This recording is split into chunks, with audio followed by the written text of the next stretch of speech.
Do you know who Terry Gross is?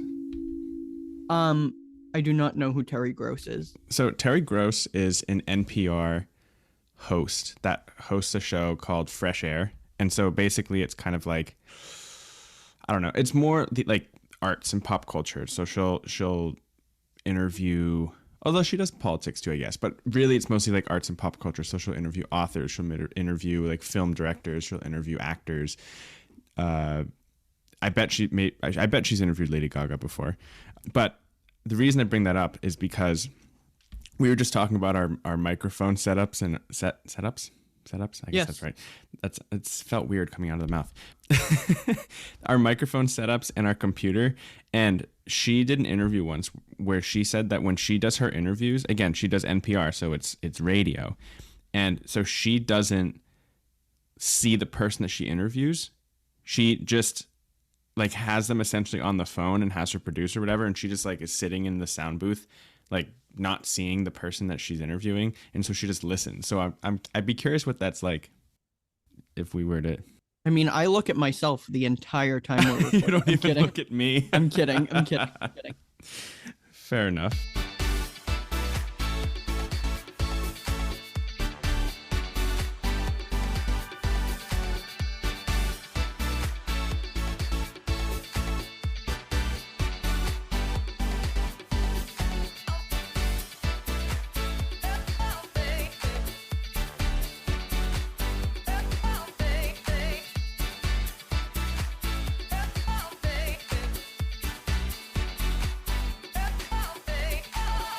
How are you? Congratulations, guys. You heard this on the last episode, but Justin has finished work. He is retiring. He is retired. I've won the lottery and I've decided to retire. No, but tell us how your last week of work was. It was bittersweet, if I'm being honest.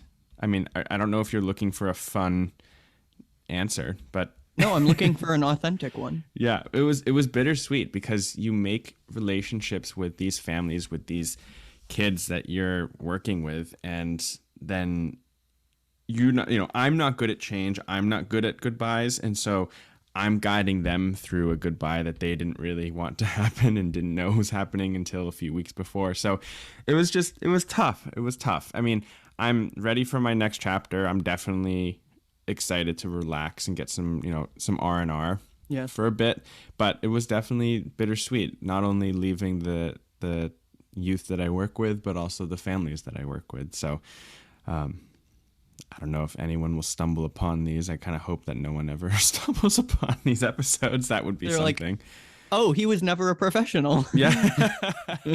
But, if you do, hi, Yeeth. I have a colleague. It's like the plural of youth is Yeeth. Like. That sounds like an infection. Goose, geese. Youth, okay, type of thing. I don't know. Sounds like an infection. It does sound like an infection. It does. It sounds like you're going to be transitioning, honestly, in a couple of weeks from like a lax summer to a more rigorous fall. I'm beginning my lax summer. You're beginning your lax summer. Is what's happening. I don't know what we call spring, but how many weeks of lax summer do you have? I have, I'll say 5, maybe 6 weeks of lax summer. Nice. I'm jealous. Yeah. Yeah, I'm jealous. That's the one thing that's nice about going back to school is you get that school schedule and you get the summer. Yeah, no, I'm really jealous of that.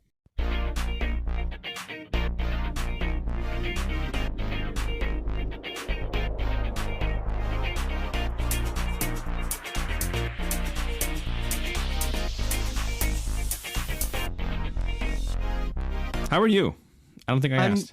I'm good. No, and I don't think I asked how you were. I think we literally went right into like talking about PTO. I don't know how we got there. I don't know. My memory is shot. I love that.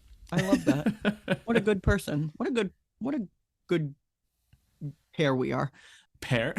Yeah, I don't know. That's another fruit. Yeah, it is. What a great pair we are. What if separately we're cherries and pineapples, but together we're pears? We're a yellow pear with a red stem. Yeah, I love that. Sure. I'm good. I have a funny story actually from last night. Okay. I went to, and it actually worked so well with the movie I went to see. I went to see with Tom episode Oh, am I gonna fail? This might be the first time. Oh, sad. I went with You Tom know him, you to, love him. Anyway. yeah, yeah.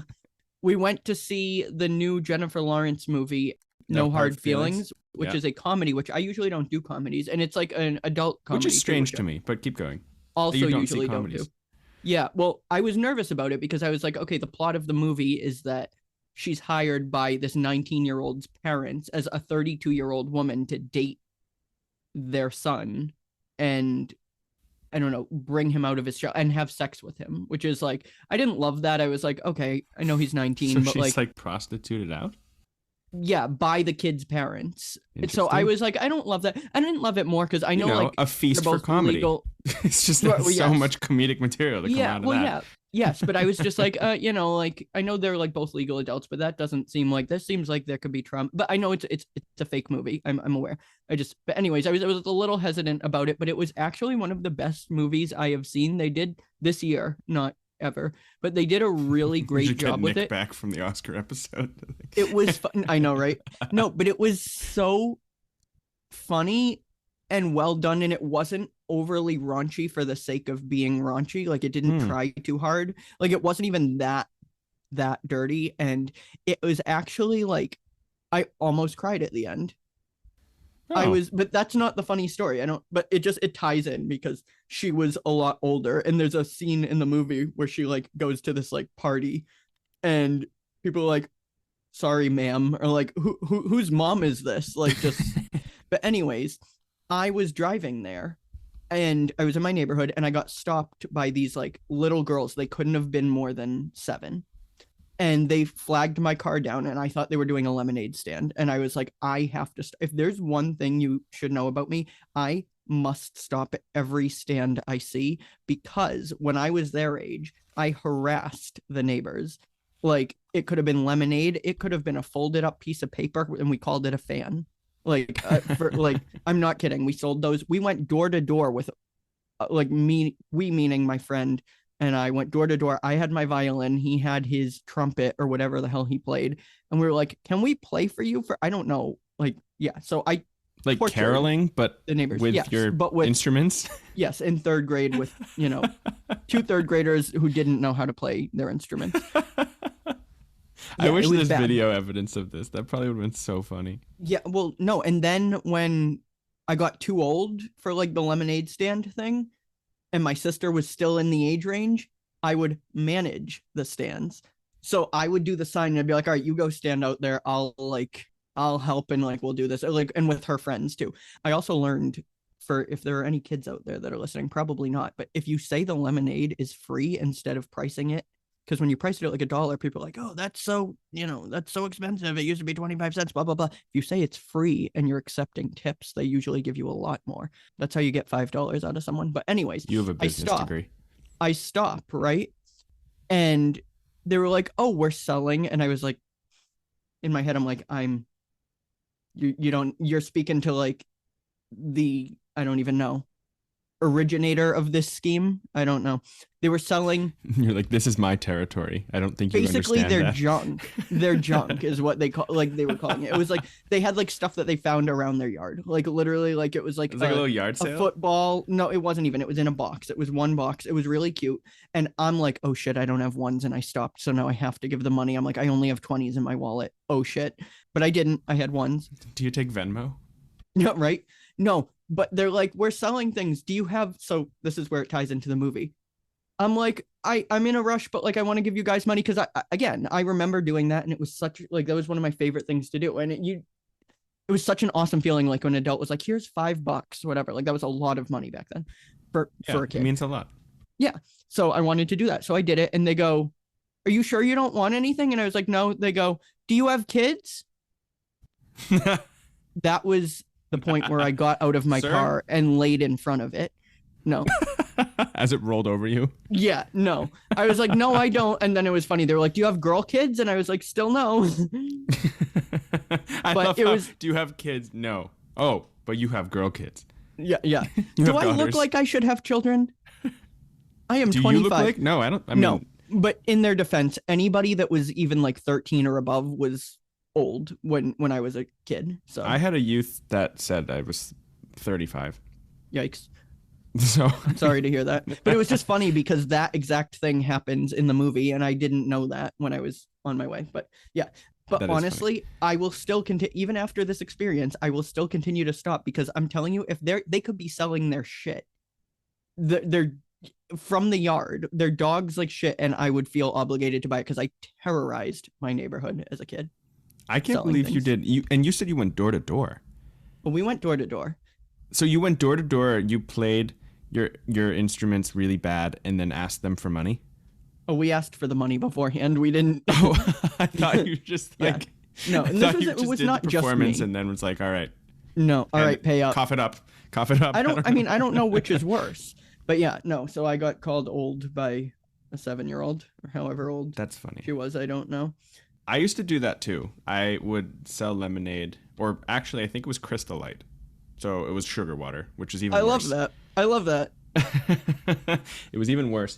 But I live on 2 dead ends. So there's no, like, 2 cul-de-sacs, or I don't know what you want to call it. Just 2 dead ends. And so there's not really much traffic. And if there is, it's just our neighbors. And so it wasn't really super successful. But it was still fun. We brought our wagon. I think at one point we went down to a more busy road and we got some business, but we brought our little wagon, the stereotypical, like, red, like the... Yep. I don't know what brand it was. It wasn't like Little Tykes, but the wagon Flyer that everyone or had. whatever. Flyer, yeah, like the little Whatever Flyer wagon. Yeah. Yeah, with like the metal. It was like a metal. Steering thing. Yeah. What do you call that? Handle.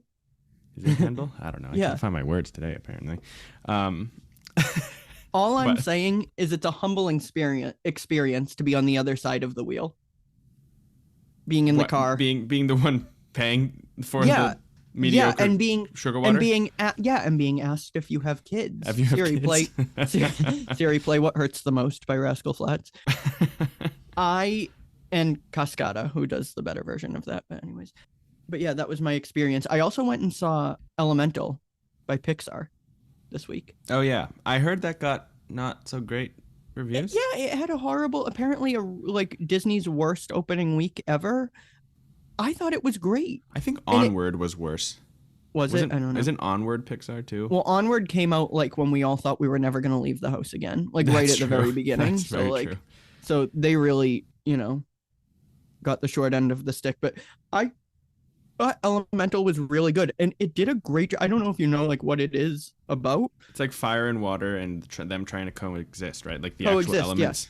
Yeah. Yes, but there were a lot of references. It was basically a metaphor for obviously yes, racism, but more just like xenophobia in general.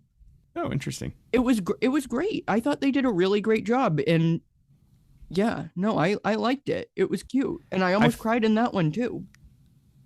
What's happening to me? Are you doing okay? No. Are you off the Zoloft? No, that's what. Maybe I missed a couple of days. I don't know. I don't think that's how that works. I feel like Pixar movies are held to a very, very high standard. So whenever a Pixar movie comes out, it's just like, oh, do the trailers look good? If the trailers don't look like really, really good, then we're not going to go and see it. Right. And I also think there's 2 things that's kind of in a way working against Pixar right now. It's the huge wave of just nostalgia and reboots and sequels, because they still do sequels and they do really well. Like I was looking at the numbers, the box office numbers, and the sequels still do really, really, really well. And Toy Story 5 was just confirmed. Yes. But I think it then kind of hurts the new stories that are like, oh, well, it's not a sequel. So they have to then compete with those. And I also think there's like a wave of, and this could just be like a small group of people that are being loud on the internet, but I know people had found issue with the Lightyear movie, which was a prequel, because they're like, oh, it's woke. There's like a lesbian in it. She's a backstory character. Like people need to I just think that like I saw a lot of that. That's not a main storyline. It's just it's so small thing that's in the movie. But I've seen a lot of people say like that's why it flopped. They're trying to be woke. It's like it's not even.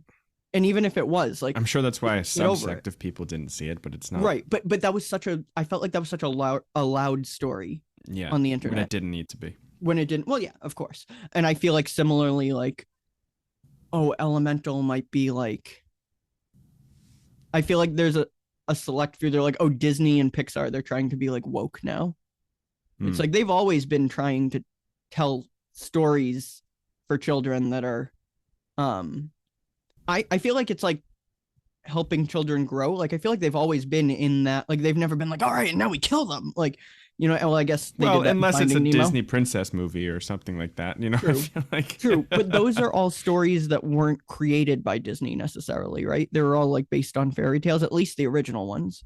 Yeah. Well, I don't know if, for instance, Frozen, I don't know I if don't know. the Ice Queen by Hans Christian Andersen killed off the parents in it. I mean, I, I read it when I studied in Denmark, but I don't think, I don't know, I don't think that happened. That's just something I that, don't know. like Bambi, same thing, kill off the Right. Well, yeah. parents. Yeah. I think Bambi, I don't know. Maybe they did bring maybe they did create Bambi. I'm not 100% sure. I did see a really funny meme the other day about Cinderella now that you bring it up. Apparently that was supposed to be like an insulting name at the time that Cinderella the actual character was made. Cinder, like that prefix was supposed Oh, to be yeah. like kind of considered just like because she like cleans the house and like her her stepsisters are beautiful and they're like they get everything and then she becomes I'm searching for this At meme one and I point, did can't they find it. become the ugly stepsisters? Oh, were they ugly? I thought it was the ugly stepmother. I thought all of them were ugly. Can you see I haven't seen Cinderella? um Also, it's just so funny that one's considered ugly. They just labeled ugly. I'm trying to find this meme and I cannot for the life of me find it. But it was along the lines of like they should really update that because nobody considers like Cinderella now. Cinderella isn't really associated with an insult or like it's not like a insulting name. But what was oh my gosh, my cousin I believe was the one that texted it to me. Here we go. The problem with modern adaptations of Cinderella is that the story is so famous you don't recognize that Cinder is supposed to be a mean nickname. I propose calling her something like Crustina. I don't know why. Or Zoe the mop bitch. Just I found that modernize the funny. ugly name or Yeah, the insulting name. yeah. Yeah. But yeah, that's what I think are the two things that make more so the one thing. I think that the sequel thing and the nostalgia wave is what's hurting it the most. I think the second part is probably just a small subsect of people being loud on the internet. I do feel like it's more and more difficult to have original ideas Oh break yeah. out into success because there have been, with streaming, that was what our second episode of the show was about, with streaming and just I feel like there's so many reboots and so many sequels and you know all these intellectual properties that were successful at one point are then getting a spin-off or a sequel or a reboot, and so it's difficult for those original ideas to come through. I'm trying to think if there's been any interesting TV shows or movies that I've seen recently that were their own thing. Um, my sister just watched The Summer I Turned Pretty, but that's based off a book. It's on Okay. Amazon Prime. It's like a teeny bopper, like romance show. I got so angry at some of those that I had to walk away because I felt like the writing was so bad for some of the characters. It was it's I get intense. Have we ever watched a show together? No, but I know you dissect. You've Oh told me yeah, that that's like one of your yeah. things is that you dissect movies. That was one of the things Ashley said is One of annoying about you one of because my when you watch a worst movie, habits. you have oh well. Let me just tell you, when we watch the Chromatica Ball, you're getting like a full like It's gonna this take us is a what good this 7 hours to symbolized. watch Yeah, it because this was what this part of the show symbolizes, and this is what this means. No, but I know this isn't hasn't come out yet, but Zoe 102 is coming out. I know that's yes, very it's another controversial reboot because in a way. Although that's yeah, a movie. It's gonna be a it's a movie. movie. It's a movie, yeah, Okay. Yeah. on Paramount Plus. I will still be Yeah. watching it. Zoe 101 was my absolute shit. I'm so excited. I'm so excited. I didn't watch it a whole lot, but Oh, I just going back loved quickly it. to like my dissecting of things, I recently started listening to a rewatch podcast. Have you heard of this concept of podcasts? where you watch it a second time, I'm assuming. Well, no. So I think The Office has a rewatch podcast. I think Wizards of Waverly Place has a rewatch podcast that's Yes. hosted by David DeLuise and Jennifer Stone, who Yes. play Harper and I can't think of the dad's name, but the Mr. dad, Russo. Mr. Russo, Jerry. Jim? Jerry Russo. Jerry. I can just hear. Is it Teresa? Teresa. Yes. Or was that the actress? No. Yeah, it was Teresa. No. Teresa Russo was the Teresa mom. Russo. Yeah, I can just hear Teresa saying like Jerry. Like I don't know, just the way she says it. Yeah. They do that, but I'm listening to a rewatch podcast of the sitcom Will and Grace. Have you heard of it? Yes, I have. And Sean Hayes is on that. Sean Hayes is in it. And so it's Sean Hayes and Eric McCormick, who Eric plays Will and Sean plays Jack in the show. And basically they're just, you watch an episode and then they break it down of what it was like to make it. And it's my shit. Cool. It's my That's shit. cool. We should start point of view rewatch. Yeah, just listen to our Re-listen. episodes and Like say, what it was what like went to into make that. Yeah. I do think we should do like something where we like reflect on old not in like a how we did with our Not 2021 like a mega recap. mix. No, I'd like to like at one point do like, oh, what we were feeling that day and like what was a hard episode to record, which is one that we had done differently, like which is like a really fun one, which guests absolutely sucked. I'm kidding. Yeah. Tell all. Should we get Andy Cohen to come and host? Yeah. Also, how many podcasts does Sean Hayes have? He's also on Smartless. So Smartless has now become Smartless Media.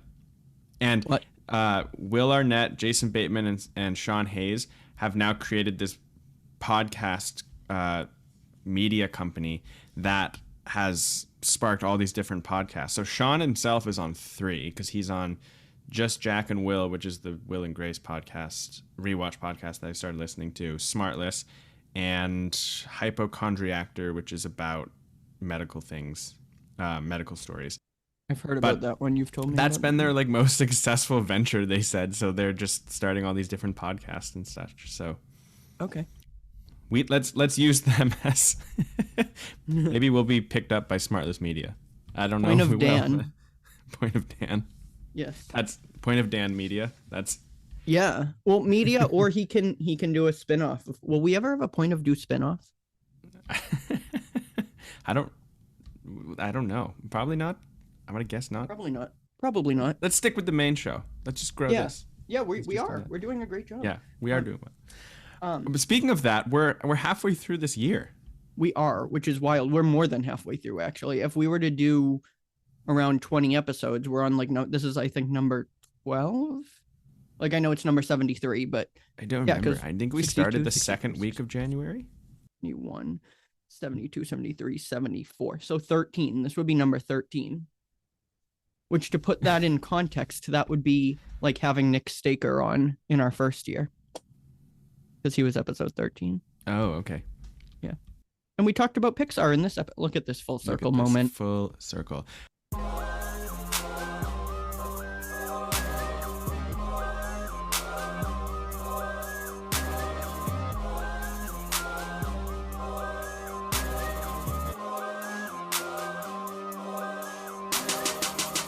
Okay, so a couple weeks ago, I guess it was a couple weeks ago, yeah, you spent multiple nights in Boston at concerts and shows and stuff, and it all culminated in a BB Rexa concert, right?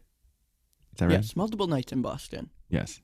E. That makes it sound like you, like, I don't know, stayed the night in Boston, which you didn't, but I did not. you No. just, big commuter energy. Big commuter. I energy. It's actually funny. E stands for energy. No, it actually does, but E. I think, but that's not how we use it. I can't believe we're still using those E-H. H. Anyway. H.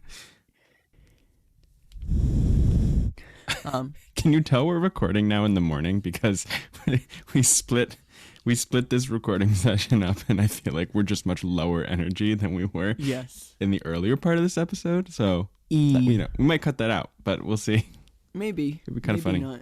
Night and day. Am I right? Night and day. So BB Rexa. Yes, I went to BB Rexa. She was really, really good. It was by far the weirdest group of people I have ever been a part of.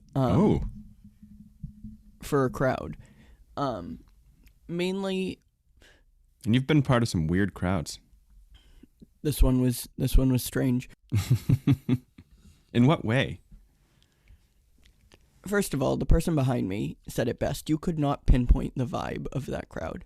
Really? Probably because tickets were going for $6 that day. So That's sad for BB, but I know, but you know what? I think she's okay because she had a massive hit this year, like 6 years into her career, which is impressive. The opener goes on. Do we know the opener? I did not know the opener. Her name was Zolita. She was incredible, though.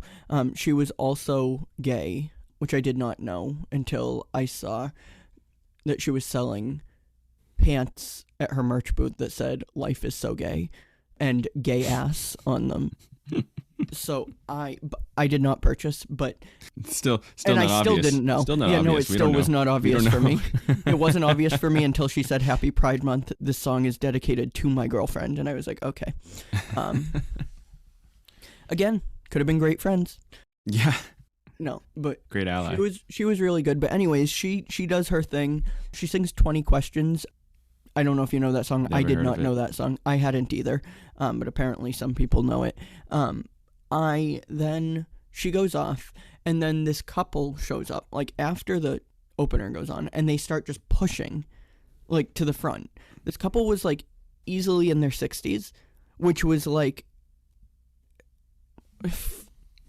30 to 40 years off of the average age group. Like they really brought the average up a lot. Moved it Yes, several points to the right. But they were pretty obnoxious because the guy was like shoving people and like putting his hands on people to get to the front. But I also heard that they were definitely not sober. And you were in like a general admission pit. Yeah. Okay. It was at the House of Blues, and I heard I didn't hear it myself, but people in the audience had said that he was like also like, verbally harassing people. And there was a lot of like PDA going on between this couple, not like super, like they weren't like kissing or anything, but they had like the behind the Speaking back of the hug. Titanic, like the I'm on top of the world type of yeah, that type of thing. But like around while there wasn't an artist on the stage, it was pretty interesting. And they were like shoving to the front, and it's like, relax, it's BB Rexa. Like you paid $6 to be here, relax. But then the crowd kind of like turned on them and like started pointing to them, like raising their fingers and like pointing like to try and get security to come over. So security comes over and throws them out before the show starts. But the weirdest part about it was security comes into the crowd, opens this umbrella over them, like an actual umbrella. Like I think kind of like to like usher them, like to let other security know. Well, that and also maybe like to move the crowd out to like let them get out, Oh. But the umbrella was soaking wet. So like we all get wet. Like I don't know why that was like even necessary. Interesting. But then there was a couple, we think, behind us who, if they're listening, there were two couples behind. Well, no, two of them were just friends. They didn't know each other, but the couple, I guess, in front of us was like just asking like a million questions, and one of them was definitely not sober.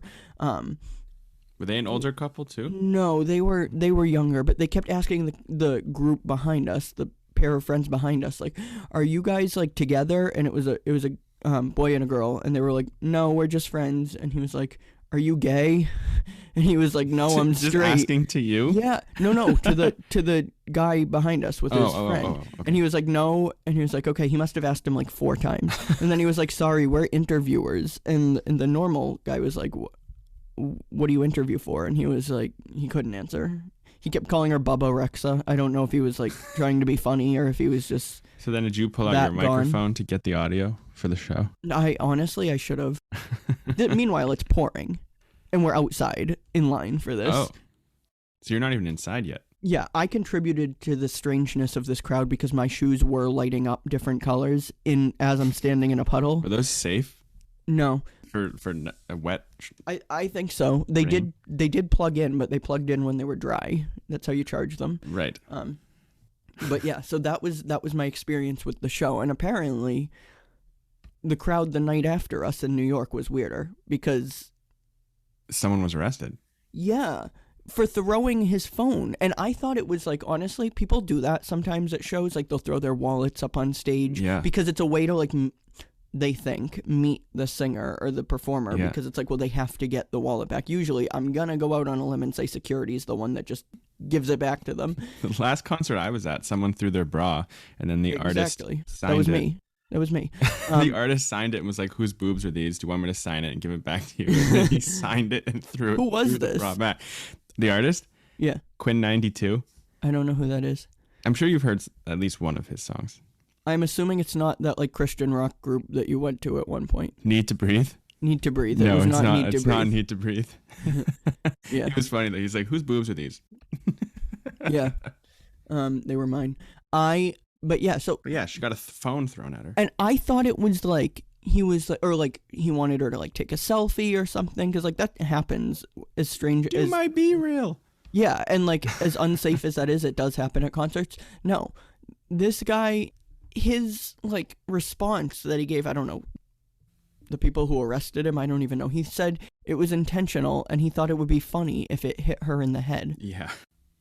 And she has a black bruise eye. and like, yeah, and a had cut. a stitch or something, right? Yeah, it's like glued or something. What? I mean, I'm not even going to go into like how that could be funny, or like how he thought that was funny. I'm more like, why are you ruining it for the rest of us? We just got back like to concerts in general. We didn't think we were going to be able to be in these rooms again, and you're throwing phones at the artist. Like, what are we doing? This is so wild. People lost so many social skills. Yeah, and then the night after, or like a week after, I don't know if you know who Ava Max is. Yeah. But a fan got up on stage and slapped her.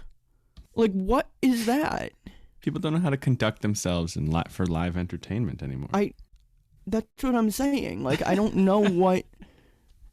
Like, I don't know what we're doing. This is so crazy. But like, I like going to concerts, and like, this is like a lot. Yeah. Like, maybe we should continue the social distancing for a little bit longer. So with that, we're announcing Point of View Live. Nick and I will be coming to a town near you. Yeah, no, honestly, with you're shields. welcome to come up and throw your phones at us. No, with shields. With well, I can riot gear imagine on. she's had shows. I don't know about Ava Max, but BB Rex has had shows since, and I don't know. I would be like not really in it. If I were her, I would be like, my eyes would be like on the crowd, but not in the way that like I'm trying to connect to them. You know how at hockey games they have the hockey games, and honestly like baseball games too, for foul balls, they have the netting around the field and around the rink. It'd be funny if now at concerts they put netting in front of the stage. That's what I'm saying. Are we gonna get to that point? It's like putting them in a fishbowl. I know. It's like a zoo. Yeah, literally, that's what it is. But I will say, she's an incredible performer, and I only knew that because I went to the Jonas Brothers a couple of years ago with my sister, and Jordan, my sister, was like, "Are you excited to see BB Rexa?" I was like, "No, not really. Like, I know one song by her." Apparently, I didn't. I knew like all of them because she's in so many. She's in so many hits, and she writes them. Yeah, she's a writer, yeah. So she writes all of these, even the ones she's featured on. So she was really good, but I have to say the best part of the night, and this is a kind of a good way to end the episode, this is short, the last song, which was I'm Good, which is the big like 2022, 2023 yeah, I'm feeling all hit. right. Yeah, with David Guetta, who she's a frequent collaborator of. She stopped it after the first verse, and she was like, all right, we're going to do it again from the beginning, but the phones, like everyone put your phone away, and which is ironic because the next night somebody the next night at the same part of the show too, like it was when everybody put their phones away, so this person did not listen, but anyways, so everyone put their phones away, myself included. Like, I have a video of her saying that, and then it just turns off because I was like, oh, I'm being reprimanded. It was the best part of the show because no one was recording. Everyone was just going crazy, like crazy, jumping up and down. Like, it was like, I didn't know like mosh pits happen at BB Rexa, but it was great. It was so fun. It was only like a 3-minute part of the show, obviously, because it was the last song, but we just had so much fun. That's amazing.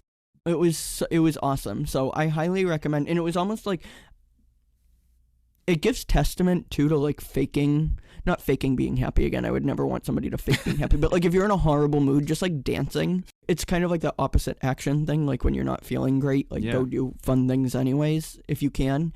It's a cognitive behavioral piece. Yes, it was great. Your behavior, you can trick your brain to thinking positive thoughts. That's the same thing where like if you're feeling sad, if you just like actually put a smile on your face, it tricks your brain to thinking that you're happy. Not that you need you're having a good time. Not that you need to trick your brain necessarily. No, and like it's like okay to feel however, but our brains can be jerks sometimes. Yeah. Yes. No, it was just like really really fun. It was an awesome end to the show. And yeah, that's awesome. Well, happy July. Keep our phones to ourselves. Keep your phones to yourself. Yeah. With that, my name is Justin too. And I am Nick Gervasi.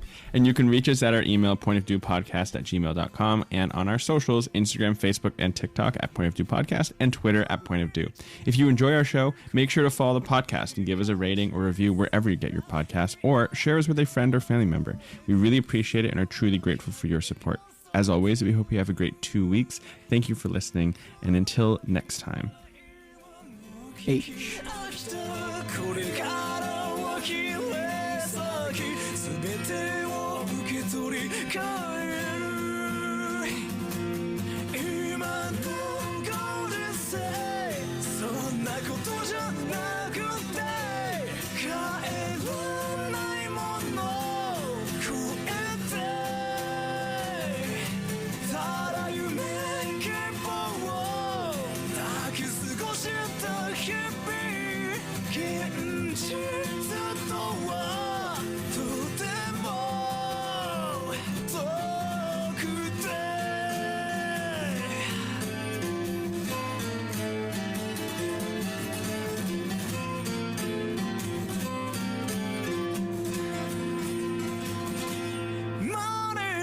誰か